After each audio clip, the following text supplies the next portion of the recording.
And in this lesson, we're going to learn how to make my quick Cajun chicken wraps from scratch, as well as my favorite easy, almost instant avocado mayonnaise.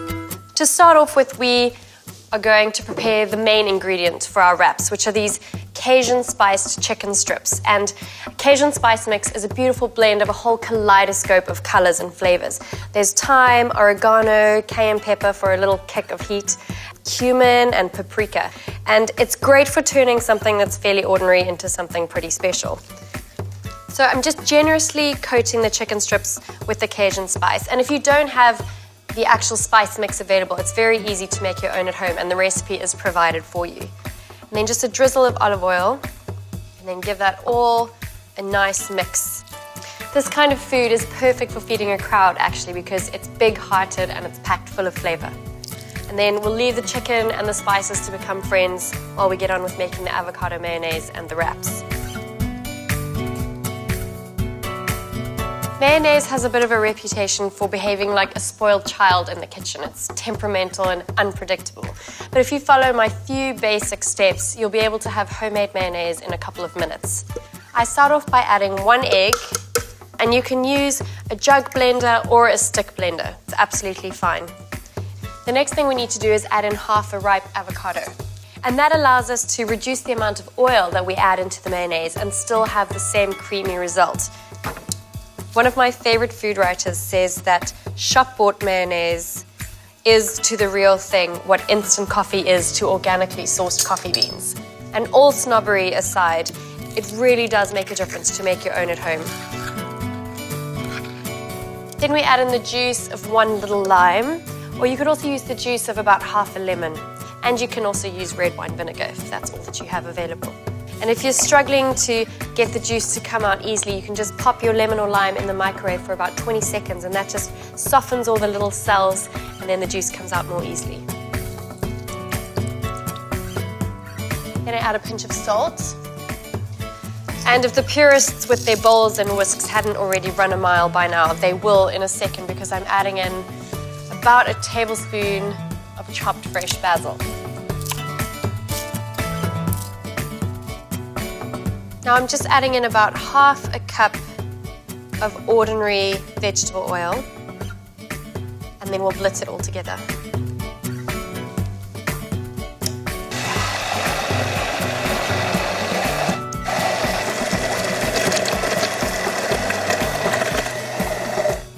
Okay, I can see that it's just a little bit looser than I would like, and I want it really light and fluffy. So I'm going to add in the remaining oil and then just mix that through.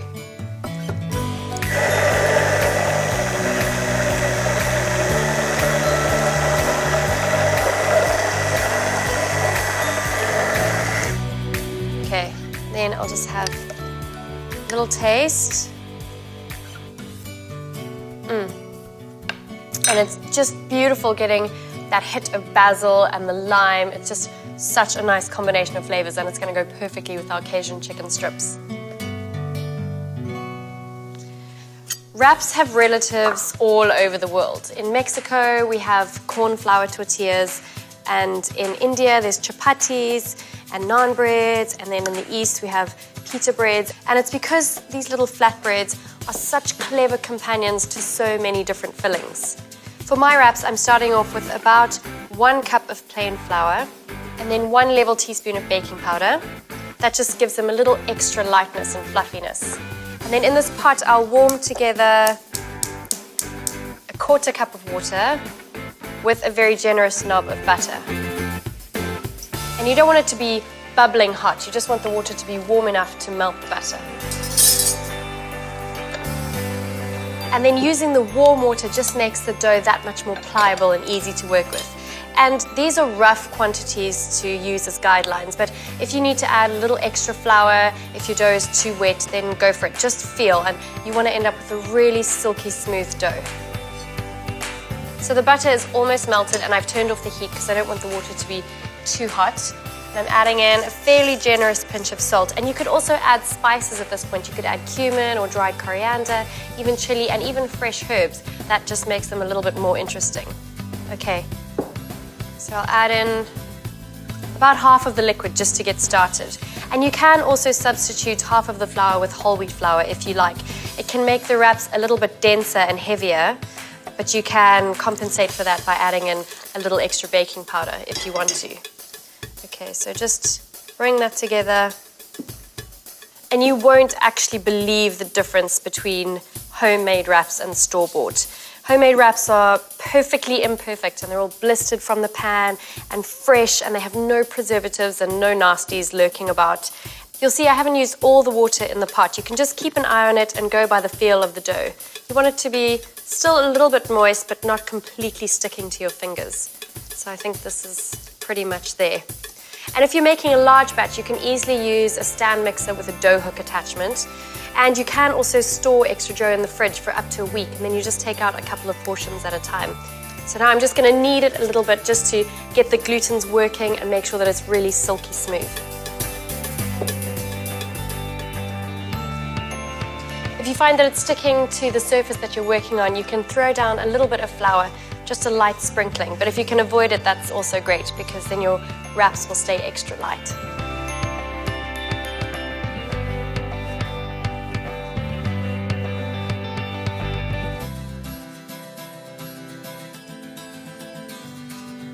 So just knead your dough for a couple of minutes until it's kind of nice and springy and really smooth.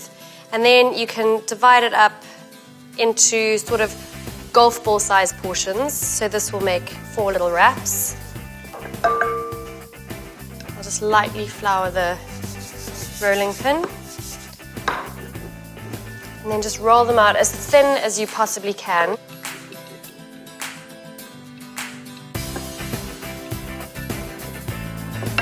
I'm making fairly small little mini wraps, which are perfect for party food actually, or for a lunchbox snack, just to pop in and eat on the go. And they don't have to be perfectly round or symmetrical. The whole point is that they're homemade and they're going to taste amazing anyway.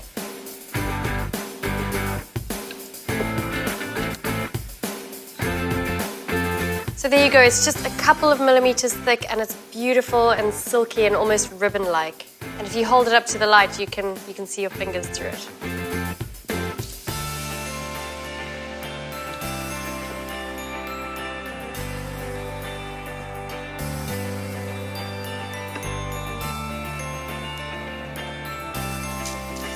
Now it's time to fry these off in a blistering hot dry pan, and we'll cook the chicken strips at the same time.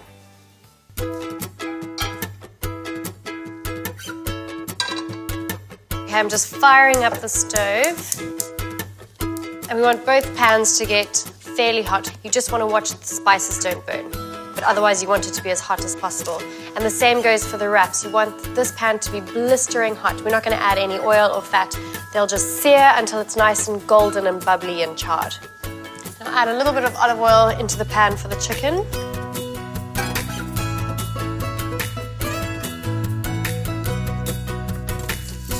Straight away you get engulfed by this hit of Cajun flavors. You can smell the chili and the paprika and the cumin. It's amazing.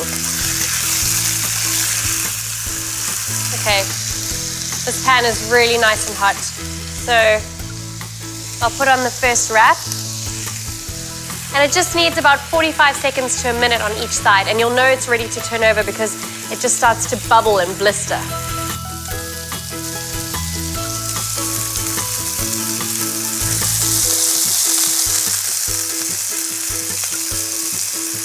So I'm going to turn off the heat under the chicken, and those will just carry on cooking for a couple more minutes in the residual heat from the pan while we finish up the wraps. And you can see they're just starting to bubble on the surface.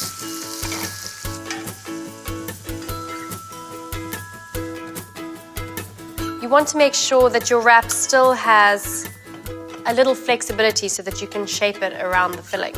We'll dress it up with a couple of nice fresh salad leaves and a generous dollop of our basil and lime mayonnaise.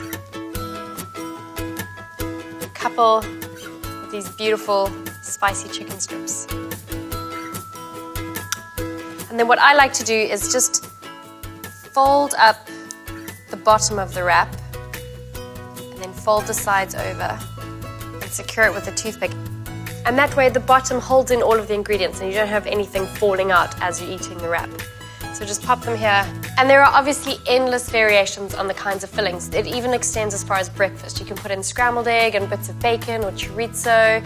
You can add in a curry or a chili con carne. You can add in beautiful grilled vegetables and feta. The options are endless. Thanks for joining me for our lesson on wraps. I hope you've seen how quick and easy they are to make at home. And I hope that you'll try out the recipes, read the course notes, and take the quiz to test your knowledge. I'll see you in the next lesson.